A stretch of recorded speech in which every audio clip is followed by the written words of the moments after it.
प्राचीन काल में महेंद्र प्रताप नाम के एक प्रतापी राजा का राज्य सुख समृद्धि से भरपूर था।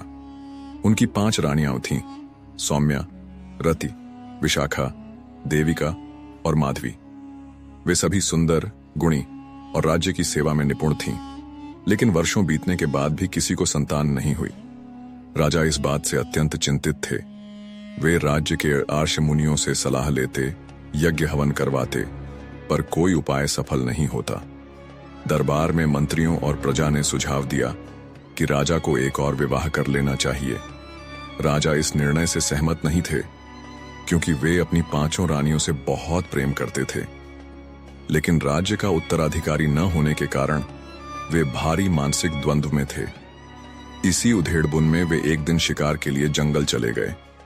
जंगल में राजा ने एक अद्भुत स्त्री को देखा। वह अपार सुंदरता से भरपूर थी। लंबे काले बाल, चमकती हुई आंखें और मोहक मुस्कान।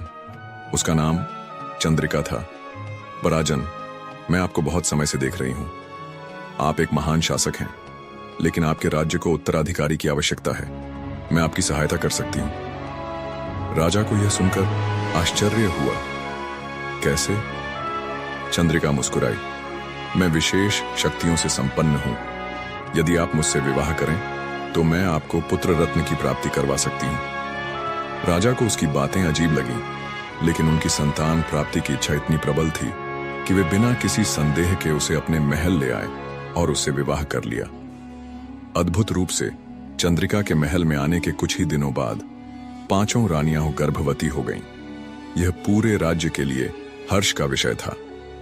प्रजा ने उत्सव मनाया, नृत्य संगीत होने लगे, लेकिन इस खुशी के पीछे एक अंधकारमयी रहस्य छिपा था। चंद्रिका असल में एक पिशाचिनी थी।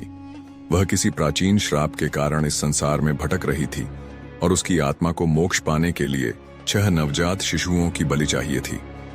उसने अपने मायाजाल से रानियों को गर्भधारण करवाया, लेकिन उसका असली उद्देश्य कुछ और था। धीरे धीरे चंद्रिका ने राजा पर अपने वशीकरण का प्रभाव डालना शुरू कर दिया। वह रानियों के खिलाफ षड्यंत्र रचने लगी। एक दिन वह राजा के पास रोती हुई पहुंची।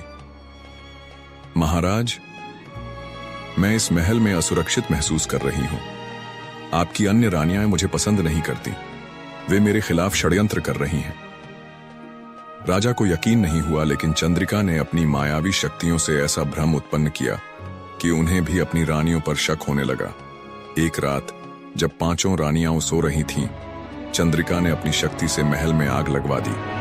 फिर वह राजा के पास पहुंची और चिल्लाने लगी, देखिए महाराज, आपकी अन्य रानियां मुझे जलाकर मार देना चाहती थीं। राजा क्रोधित हो गए और बिना सच्चाई जाने ही 5 गर्भवती रानियों को महल से निकालने का आदेश दे दिया। वे सभी बेबस थीं, अकेली, गर्भवती और असहाय।